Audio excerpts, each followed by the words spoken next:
आज शुक्रवार के दिन सुने शुक्रवार की व्रत कथा। संतोषी माता की व्रत कथा। पौराणिक कथा के अनुसार एक बुढ़िया थी। उसका एक ही पुत्र था। बुढ़िया पुत्र के विवाह के बाद बहू से घर के सारे काम करवाती, परंतु उसे ठीक से खाना नहीं देती थी। यह सब लड़का देखता पर माँ से कुछ भी नहीं कह पाता। बहू दिन भर काम में लगी रहती, उपले थापती, रोटी रसोई करती, बर्तन साफ करती, कपड़े धोती और इसी में उसका सारा समय बीत जाता। काफी सोच विचार कर एक दिन लड़का माँ से बोला, माँ, मैं परदेश जा रहा हूँ। माँ को बेटे की बात पसंद आ गई तथा उसे जाने की आज्ञा दे दी। इसके बाद वह अपनी पत्नी के पास जाकर बोला, मैं परदेश जा रहा हूँ, अपनी कुछ निशानी दे दो। बहू बोली, मेरे पास तो निशानी देने योग्य कुछ भी नहीं है। यह कहकर वह पति के चरणों में गिरकर रोने लगी। इससे पति के जूते पर गोबर से सने हाथों से छाप बन गई। पुत्र के जाने के बाद सास के अत्याचार बढ़ते गए।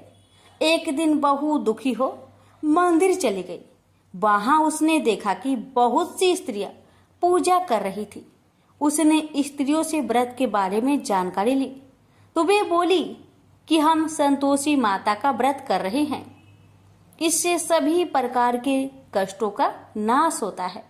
स्त्रियों ने बताया, शुक्रवार को नहा धोकर एक लोटे में शुद्ध जल ले, गुड़ चने का प्रसाद लेना तथा सच्चे मन से माँ का पूजन करना चाहिए। खटाई भूलकर भी मत खाना और ना ही किसी को देना। एक वक्त भोजन करना। व्रत विधान से सुनकर अब वह प्रति शुक्रवार को संयम से व्रत करने लगी। माता की कृपा से कुछ दिनों के बाद पति का पत्र आया। कुछ दिनों के बाद पैसा भी आ गया। उसने प्रसन्न मन से फिर व्रत किया तथा मंदिर में जा अन्य स्त्रियों से बोली, संतोषी माँ की कृपा से हमें पति का पत्र तथा रुपए आया है। अन्य सभी स्त्रियां भी श्रद्धा से व्रत करने लगी। बहू ने कहा, हे माँ, जब मेरा पति घर आ जाएगा तो मैं तुम्हारे व्रत का उद्यापन करूंगी। अब एक रात संतोषी माँ ने उसके पति को स्वप्न दिया और कहा कि तुम अपने घर क्यों नहीं जाते। तो वह कहने लगा, सेठ का सारा सामान अभी बिका नहीं, रुपया भी अभी नहीं आया है। उसने सेठ को सपने की सारी बात कही तथा घर जाने की इजाजत मांगी, पर सेठ ने इनकार कर दिया। माँ की कृपा से कई व्यापारी आए, सोना चांदी तथा अन्य सामान खरीद कर ले गए। कर्जदार भी रुपए लौटा गए। अब तो साहूकार ने उसे घर जाने की इजाजत दे दी। घर आकर पुत्र ने अपनी माँ व पत्नी को बहुत सारे रुपए दिए। पत्नी ने कहा कि मुझे संतोषी माता के व्रत का उद्यापन करना है। उसने सभी को न्योता दे उद्यापन की सारी तैयारी की। पड़ोस की एक स्त्री उसे सुखी देख ईर्ष्या करने लगी थी। उसने अपने बच्चों को सिखा दिया कि तुम भोजन के समय खटाई जरूर मांगना। उद्यापन के समय खाना खाते खाते बच्चे खटाई के लिए मचल उठे तो बहू ने पैसे देकर उन्हें बहलाया। बच्चे दुकान से उन पैसे की इमली खटाई खरीदकर खाने लगे तो बहू पर माता ने कोप किया। राजा के दूत उसके पति को पकड़कर ले जाने लगे तो किसी ने बताया कि उद्यापन में बच्चे ने पैसे की इमली खटाई खाई है। तो बहू ने पुनः व्रत के उद्यापन का संकल्प किया। संकल्प के बाद वह मंदिर से निकली तो राह में पति आता दिखाई दिया। पति बोला, इतना धन जो कमाया है उसका कर राजा ने मांगा था। अगले शुक्रवार को उसने फिर विधिवत व्रत का उद्यापन किया। इससे संतोषी माँ प्रसन्न हुई। 9 माह बाद चांद सा सुंदर पुत्र हुआ। अब सास बहू तथा बेटे माँ की कृपा से आनंद से रहने लगे। प्रेम से बोलिए संतोषी माता की जय। कथा अच्छी लगे तो वीडियो को लाइक शेयर करना ना भूले। धन्यवाद। शुक्रदेव की व्रत कथा। मणिकपुर नगर में 3 मित्र रहते थे। उनमें से एक काष्ट, एक ब्राह्मण और एक वैश्य था। वे तीनों हमेशा साथ साथ रहते थे। तीनों का विवाह हो चुका था। ब्राह्मण और काष्ठ के लड़कों का गौना हो चुका था, लेकिन वैश्य पुत्र का नहीं। उसके दोस्त उसे अक्सर कहा करते थे कि तुम अपनी पत्नी को उसके मायके से क्यों नहीं लाते। तब वैश्य पुत्र धनराज ने अपनी पत्नी कुसुम को लाने का निश्चय कर लिया। अगले ही दिन धनराज ने माता पिता से अपनी पत्नी कुसुम को लेने जाने की बात कही। उसकी बात सुनकर वे हैरान होते हुए बोले, बेटे अभी शुक्र अस्त हो रहा है, इसलिए अभी बहू को लाना उचित नहीं है। वह नहीं माना। वह कुसुम को लाने ससुराल पहुंच गया। ससुराल में धनराज की खूब आवभगत की गई। धनराज ने कुसुम को विदा करने के लिए कहा तो उसके सास ससुर बोले, बेटे अभी शुक्र अस्त हो रहा है, ऐसे में लड़की को विदा नहीं करते। कुछ दिन ठहर जाओ, फिर हम कुसुम को खुशी खुशी विदा कर देंगे। लेकिन धनराज वहां भी जीत पर अड़ गया और कुसुम को लेकर ही वहां से विदा हुआ। धनराज कुसुम को जब अपने घर ले जा रहा था तो अचानक बैल तेजी से भागने लगे। रास्ते में पड़े पत्थर से टकराने से गाड़ी का पहिया टूट गया। फलस्वरूप कुसुम को काफी चोट आई। दोनों को आगे की यात्रा पैदल ही करनी पड़ी। सुनसान रास्ते से गुजरते हुए डाकुओं ने उन्हें लूट लिया। उनका सारा धन, आभूषण और वस्त्र छीन लिए। किसी तरह से घर पहुंचे। दूसरे ही दिन घर में धनराज के बिस्तर पर सांप चढ़ गया और उसे डस लिया। सेठ जी ने बड़े बड़े चिकित्सक बुलवाए, मगर कोई भी चिकित्सक जहर उतारने में सफल नहीं हुआ। दूर दूर से सपेरे बुलाए गए, लेकिन कोई भी धनराज को नहीं बचा सका। धनराज की मृत्यु हो गई। उसी समय पंडितों ने सेठ जी को एक बात बताई कि आपके बेटे ने शुक्र अस्त होने पर बहू को विदा करा लाने की भूल की है।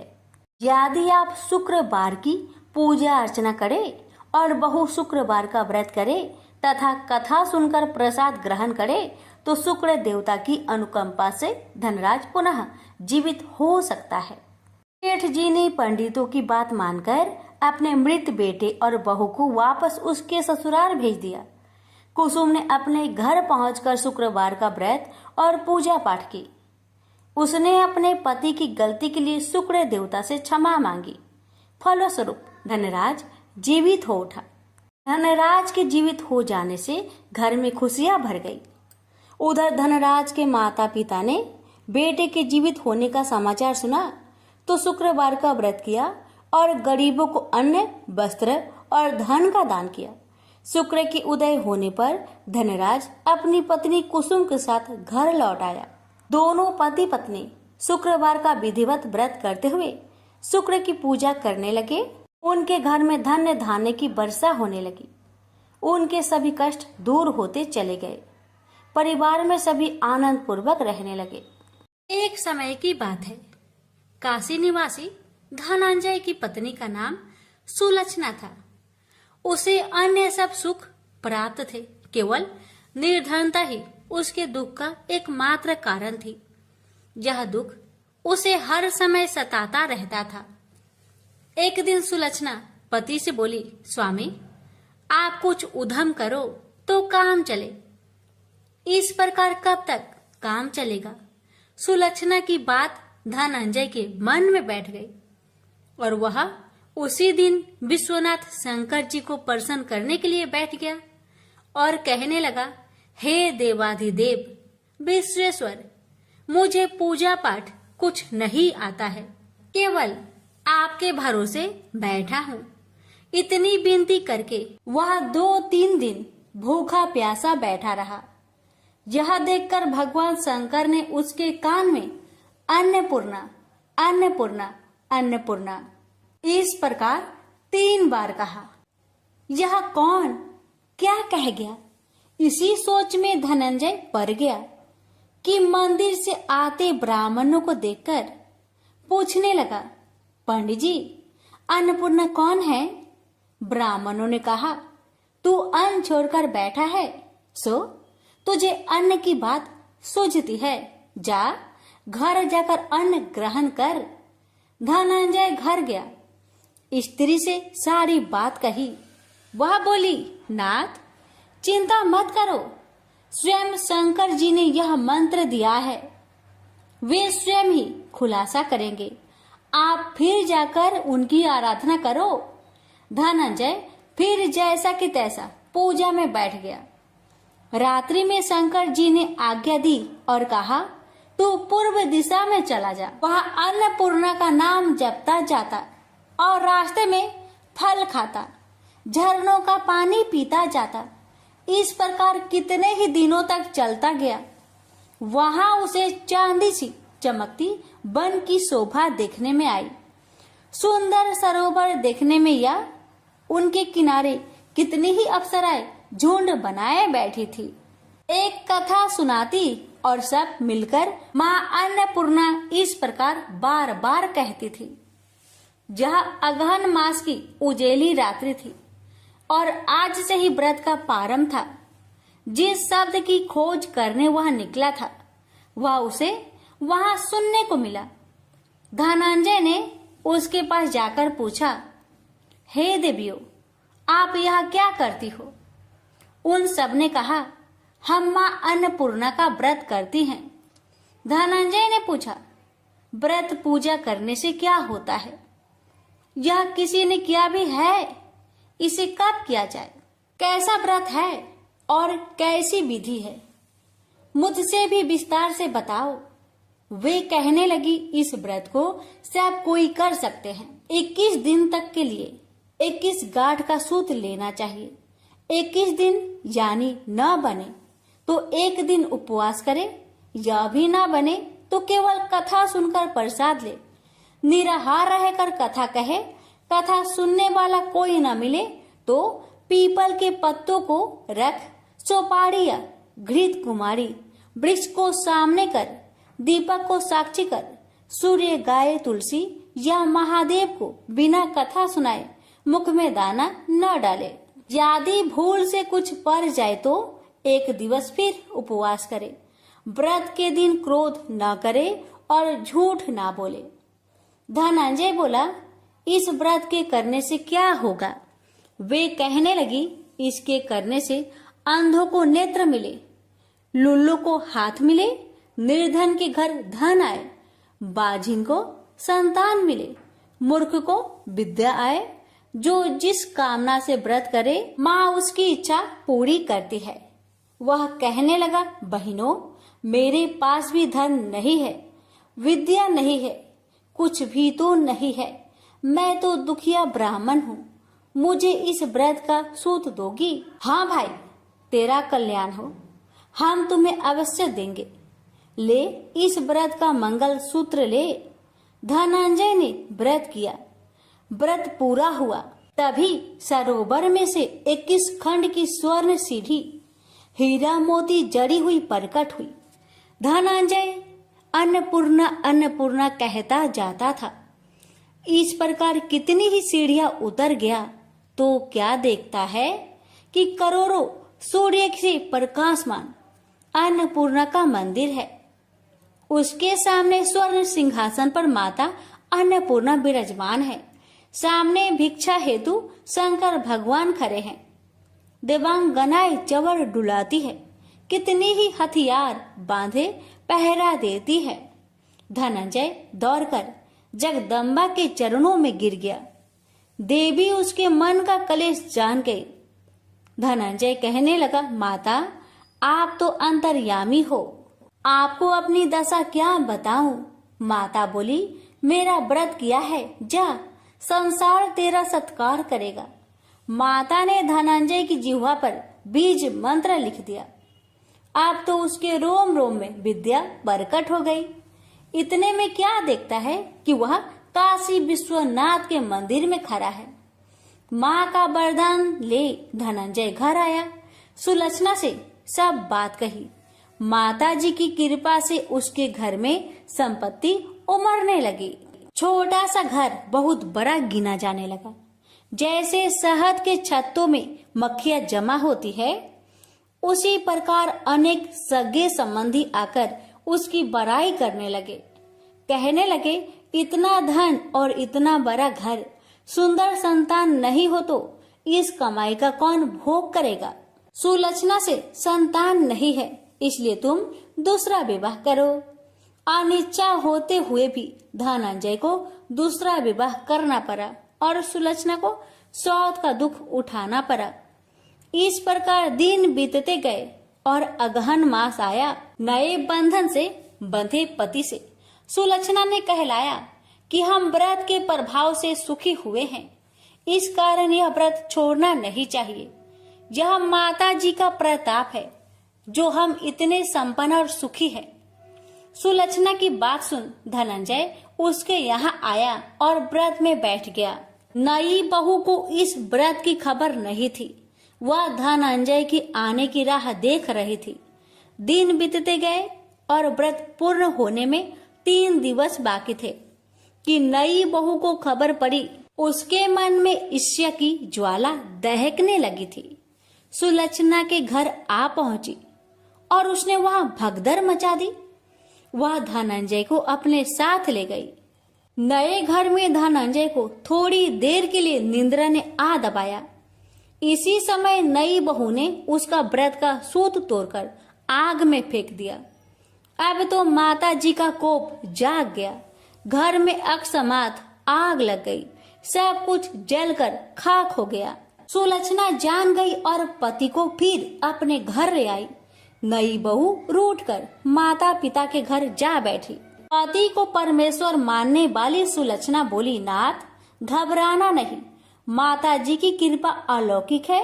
पुत्र कुपुत्र हो जाता है पर माता कुमाता नहीं होती। अब आप श्रद्धा और भक्ति से आराधना शुरू करो, वे जरूर हमारा कल्याण करेगी।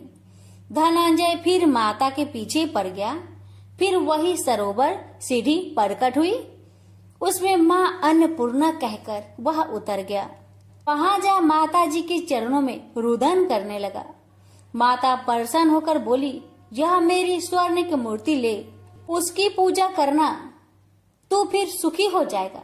जा, तुझे मेरा आशीर्वाद है। तेरी स्त्री सुलक्षणा ने श्रद्धा से मेरा व्रत किया है, उसे मैंने पुत्र दिया है। धनंजय ने आंखें खोली तो खुद को काशी विश्वनाथ के मंदिर में खड़ा पाया। वहां से फिर उसी प्रकार घर को आया। इधर सुलक्षणा के दिन चढ़े और महीने पूरे होते ही पुत्र का जन्म हुआ। गांव में आश्चर्य की लहर दौड़ गई। इस प्रकार उसी गांव के निसंतान सेठ के पुत्र होने पर उसने माता अन्नपूर्णा का मंदिर बनवा दिया। उसमें माता जी धूमधाम से पधारी, यज्ञ किया और धनंजय को मंदिर के आचार्य का पद दे दिया। जीविका के लिए मंदिर की दक्षिणा और रहने के लिए बड़ा सुंदर सा भवन दिया। धनंजय स्त्री पुत्र सहित वहां रहने लगा। माता जी के चढ़ावे में भरपूर आमदनी होने लगी। उधर नई बहू के पिता के घर डाका पड़ा, सब लूट गया। वे भीख मांगकर पेट भरने लगे। सुलक्षणा ने यह सुना तो उन्हें बुला भेजा, अलग घर में रख लिया और उनके अन्न वस्त्र का प्रबंध कर दिया। धनंजय, सुलक्षणा और उसका पुत्र माता जी की कृपा से आनंद से रहने लगे। माता जी ने जैसे इनके भंडार भरे वैसे सबके भंडार भरे। हे माता, अगर आपकी कथा कहने में हमसे कोई गलती हुई हो उसे क्षमा करना और अपने सभी भक्तों की सभी मनोकामना को पूर्ण करना। प्रेम से बोलिए अन्नपूर्णा माता की जय। हर हर महादेव, माता पार्वती की जय। लाखों की जनसंख्या को अपने में समेटे कुशीनगर एक महानगर था। जैसे कि अन्य महानगरों की जीवन चार्य होती है, वैसा ही कुछ यहाँ भी था। यानी बुराई अधिक, अच्छाई कम, पाप अधिक, पुण्य कम। इसी कुशीनगर में हरिवंश नामक एक सद्गृहस्थ अपनी पत्नी दामिनी के साथ सुखी संपन्न जीवन गुजार रहा था। दोनों ही बड़े नेक और संतोषी स्वभाव के थे।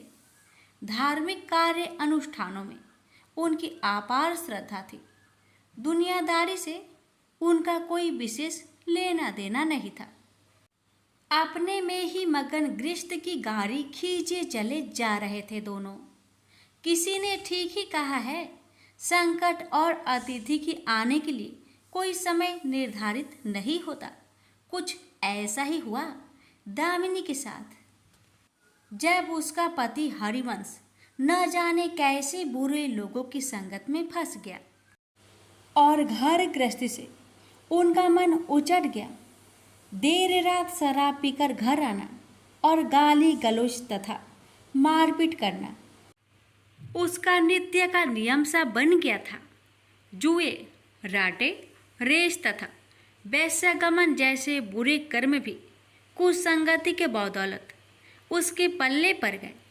धन कमाने की तीव्र लालसा ने हरिवंश की बुद्धि हर ली और उसको अच्छे बुरे का भी ज्ञान न रहा।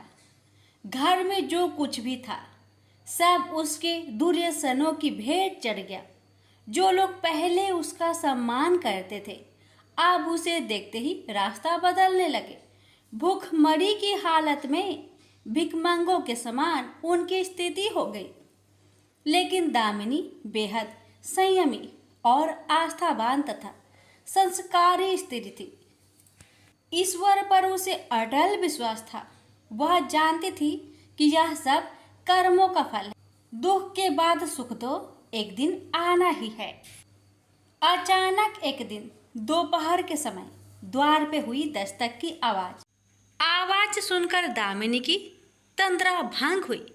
अतिथि सत्कार के भय मात्र से उसकी अंतर आत्मा कांप उठी, क्योंकि घर में अन्न का एक दाना भी नहीं था जो अतिथि की सेवा में अर्पित किया जा सकता।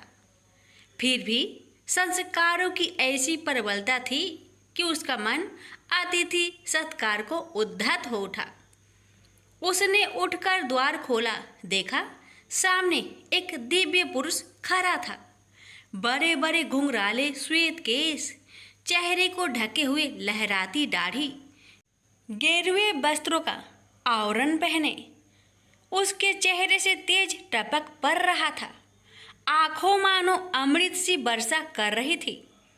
उस दिव्य पुरुष को देखकर दामिनी को अपार शांति का अनुभव हुआ और वह उसे देखते ही समझ गई कि आगत वास्तव में कोई पहुंचा हुआ सिद्ध महात्मा है। उसके मन में अतिथि के प्रति गहन श्रद्धा के भाव उमड़ पड़े और वह उसे सम्मान सहित घर के भीतर ले गई। दामिनी ने जब उसे फाटे हुए आसन पर बैठाया तो वह मारे लज्जा के जमीन में गिर सी गई। उधर वह संत पुरुष दामिनी की ओर एकटक निहारे जा रहा था। घर में जो कुछ भी बचा खुचा था दामिनी ने अतिथि की सेवा में अर्पित कर दिया, पर उसने इस पर कोई ध्यान नहीं दिया। बस दामिनी को यूं निहारे जा रहा था मानो उसे कुछ याद दिलाने की चेष्टा कर रहा हो। जब काफी देर तक दामिनी कुछ न बोली तो उसने कहा, बेटी मुझे पहचाना नहीं क्या? उसका यह प्रश्न सुनकर दामिनी जैसे सोते से जागी और अत्यंत संकुचाते हुए मधुर स्वर में बोली, महाराज मेरी धृष्टता को क्षमा करें। जो आप जैसे दिव्य पुरुष को मैं पहचान कर भी नहीं पहचान पा रही हूँ। पारिवारिक कष्टों ने तो जैसे मेरी सोचने समझने की शक्ति ही छीन ली है। लेकिन यह निश्चित है कि संकट की इस घड़ी में मुझे आप जैसे साधु पुरुष का ही सहारा है। तभी जैसे दामिनी को कुछ याद हो आया, वह उस साधु के चरणों में गिरकर बोल उठी, अब मैं आपको पहचान गई हूँ महाराज। स्नेहा रूपी अमृत की वर्षा करने वाले अपने शुभ चिंतक को कोई कैसे भूल सकता है भला? वास्तव में वह साधु मंदिर की राह के मध्य में बनी अपनी कुटिया के बाहर बट वृक्ष के नीचे बैठ साधना किया करता था और मंदिर आने जाने वाले सभी श्रद्धालु से प्रणाम करके स्वयं को कृतार्थ अनुभव करते थे। दामिनी भी उन्हीं में से एक थी।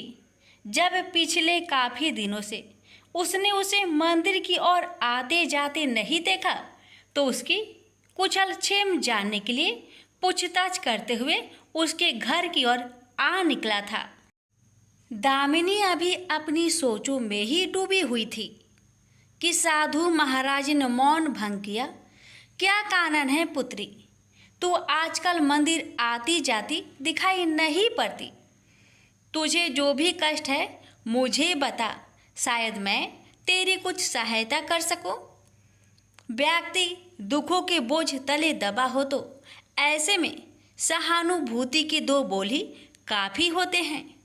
दामिनी भी खुद पर संयम नहीं रख पाई और बिलख कर रोने लगी। तभी वह साधु वात्सल्यपूर्ण स्वर में बोला, मन छोटा करने से समस्या हल नहीं होगी। सुख दुख तो एक गाड़ी की दो पहियों के समान है, इनका आना जाना तो जिंदगी भर लगा ही रहता है। अपना दुख किसी को बता देने से मन हल्का हो जाता है। कुछ देर चुप रहने के बाद दामिनी ने बोलना शुरू किया, महाराज, सर्व सुखों से भरपूर था मेरा घर, कण कण में खुशियों का नित्य होता था। पति भी नेक और ईमानदार थे, सदा जीवन उच्च विचार की आधारशिला पर टिकी थी। हमारी गृहस्थी रुपए पैसे की भी कोई कमी नहीं थी। सुबह शाम घर में ईश्वर वंदना होती थी, लेकिन अचानक न जाने किसकी नज़र लग गई, हमारा भाग्य हमसे रूठ गया। मेरे पति कुछ संगति में फंसकर अपना सब कुछ गवा बैठे। अब तो ऐसा लगता है जैसे साया भी साथ छोड़कर जाने को तैयार बैठा है। भिखारियों से भी बदतर स्थिति हो गई है हमारी। दामिनी की करुण व्यथा सुनकर साधु का हृदय हाहाकार कर उठा। वह द्रवित स्वर में बोल उठा, बेटी, कर्म का लिखा तो भोगना ही पड़ता है।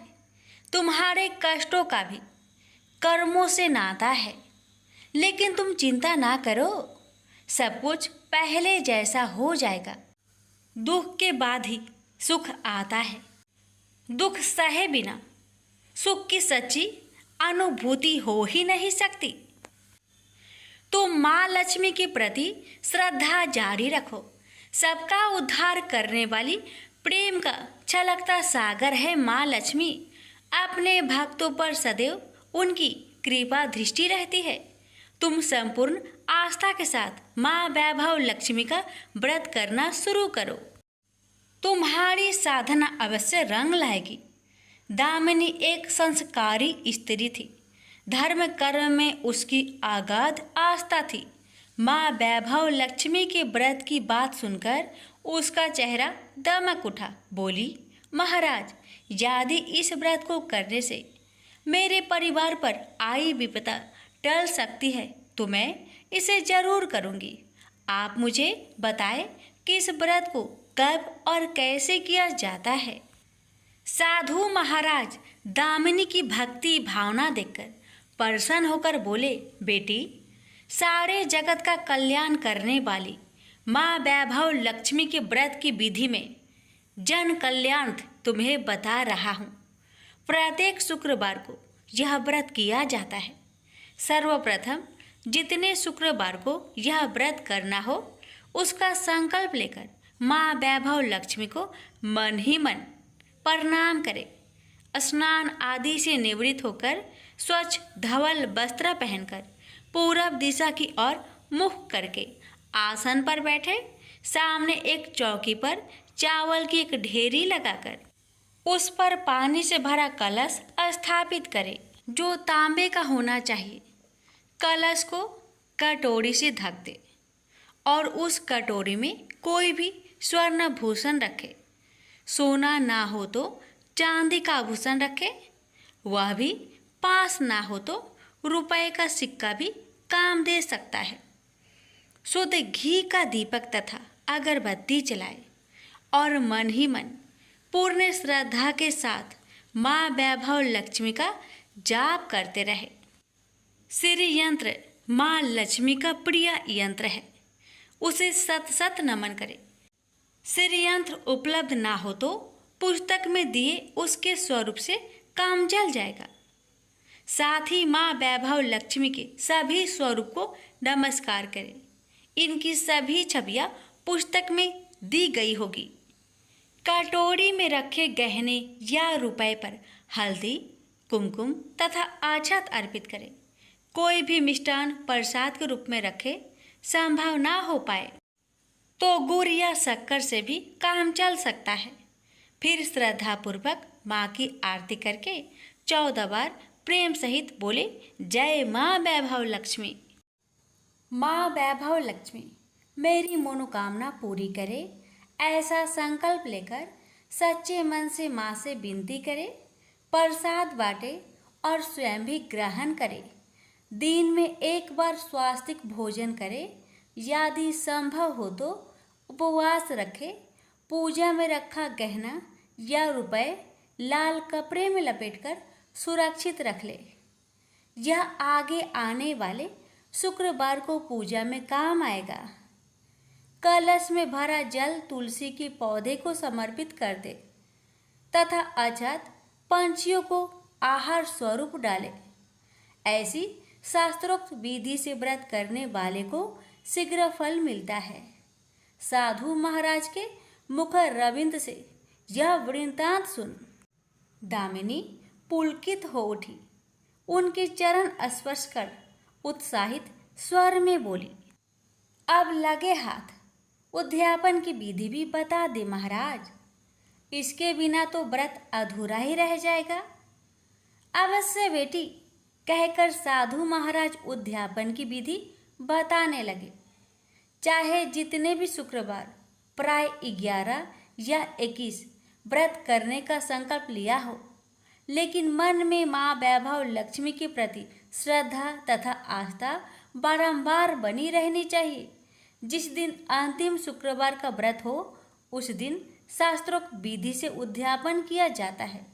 अन्य शुक्रवारों की भांति ही इस दिन भी पूजन करें। हाँ, प्रसाद के रूप में खीर अवश्य रखें। पूजा के बाद नारियल फोड़कर 7 कुंवारी कन्याओं को चरण धोकर कुमकुम का तिलक लगाकर पूजन करें। उन्हें सामर्थ्य अनुसार दक्षिणा दें और माँ वैभव लक्ष्मी व्रत की पुस्तकें उपहार स्वरूप भेंट में दें। फिर प्रसाद के रूप में खीर वितरित करें। अब माँ वैभव लक्ष्मी के सभी स्वरूप को मन ही मन नमन करते हुए कहे, हे माँ, यदि मैंने शुद्ध तथा निर्मल हृदय से आपकी स्तुति करते हुए वैभव लक्ष्मी व्रत विधि विधान अनुसार पूर्ण किया हो तो मेरी मनोकामना अवश्य पूरी करना। संतानहीनों को संतान देने वाली, दुखियों का दुख हरने वाली, अखंड सौभाग्य का वरदान देने वाली, कुंवारी कन्याओं को मन चाहा वर देने वाली माँ वैभव लक्ष्मी, आपकी महिमा अपरंपार है। अपने हर भक्त की विपत्तियां हरकर उन्हें सुख समृद्धि प्रदान करना। साधु महाराज से वैभव लक्ष्मी व्रत का शास्त्रों ज्ञान प्राप्त करके दामिनी भाव विभोर हो उठी। उसे अपने भीतर एक अनोखे तथा असीमित आत्मबल का संचार होता महसूस हुआ। उसने भी माँ वैभव लक्ष्मी के 21 व्रत आते शुक्रवार से शुरू करने का संकल्प लेकर साधु महाराज को आदर सहित विदा किया और मन ही मन माँ वैभव लक्ष्मी का स्तुति गान करने लगी। 2 दिन बाद ही शुक्रवार आ गया। उससे पहली रात दुखों की मारी दामिनी ठीक से सो भी न सकी। माँ वैभव लक्ष्मी के व्रत करने से उसकी समस्याओं का अंत हो जाएगा, यह सोचकर वह मुंह अंधेरी उठ बैठी और स्नान आदि कर स्वच्छ वस्त्र धारण किए। आसन पर पूर्व दिशा की ओर मुंह करके दामिनी ने अपने सम्मुख रखी चौकी पर चावल की छोटी सी ढेरी बनाकर उस पर तांबे का कलश रखा। लेकिन जब स्वर्ण भूषण रखने की बात आई तो धर्म संकट में पड़ गई। सारे गहने पति ने दुर्योधनों की भेंट चढ़ चुके थे। विवाहित स्त्री थी तो मंगलसूत्र भी उतार कर नहीं रख सकती थी और कोई गहना था नहीं। तभी उसे उन नन्ही पायलों का स्मरण हो आया जो उसने अपनी आने वाली संतान के लिए बनवाकर रख छोड़ी थी और पति की निगाहों से उन्हें बचाकर रखा था। उसने झटपट वह पायलें निकाली और गंगा जल से धोकर उन्हें शुद्ध करके कलश पर रखी कटोरी में डाल दिया। डिब्बे की तली में से बची खुची शक्कर निकालकर उसे प्रसाद के रूप में रखा और विधि अनुसार व्रत किया। सर्वप्रथम उसने अपने पति को प्रसाद दिया। आने वाला पूरा सप्ताह बड़े ही हंसी खुशी से बीता। बात बात पर झल्ला उठने वाला उसका पति अपेक्षाकृत शांत तथा संयत रहा। कोई मारपीट तथा कलेश घर में नहीं हुआ। इसे दामिनी ने माँ वैभव लक्ष्मी का चमत्कार समझा और मन ही मन उन्हें प्रणाम किया। माँ वैभव लक्ष्मी के प्रति उसकी आस्था और भी बलवती हो गई। इसी प्रकार शास्त्रोक्त विधि से दामिनी ने 20 शुक्रवार के व्रत पूरे कर लिए। इस बीच कई परिवर्तन हुए थे। उसका पति कुसंगति छोड़कर सीधी राह पर आ गया था और उसका कामकाज भी जमने लगा था। घर में यदि किसी चीज की बहुतायत नहीं थी तो कमी भी नहीं रह गई थी। यह सब माँ वैभव लक्ष्मी के चमत्कार और दामिनी की आस्था तथा विश्वास का परिणाम था। 21वें शुक्रवार को व्रत का उद्यापन करना था। साधु महाराज के वचन अब भी मानो दामिनी के कानों में गूंज रहे थे। उनकी बताई विधि के अनुसार ही दामिनी ने शास्त्रोक्त विधि से उद्यापन किया। 7 कुंवारी कन्याओं को भोजन कराकर दक्षिणा दी। आसपास की सौभाग्यवती स्त्रियों में प्रसाद तथा माँ वैभव लक्ष्मी व्रत कथा की पुस्तकें वितरित की। माँ वैभव लक्ष्मी के हर स्वरूप को प्रणाम किया और कहा, आपकी महिमा निराली है माँ। आपने मेरे सारे दुख हर लिए, मेरी सभी मनोकामनाएं पूर्ण कर दी। मेरा उजरा घर फिर से बस गया। मेरा यह नया जीवन आप ही की देन है माँ।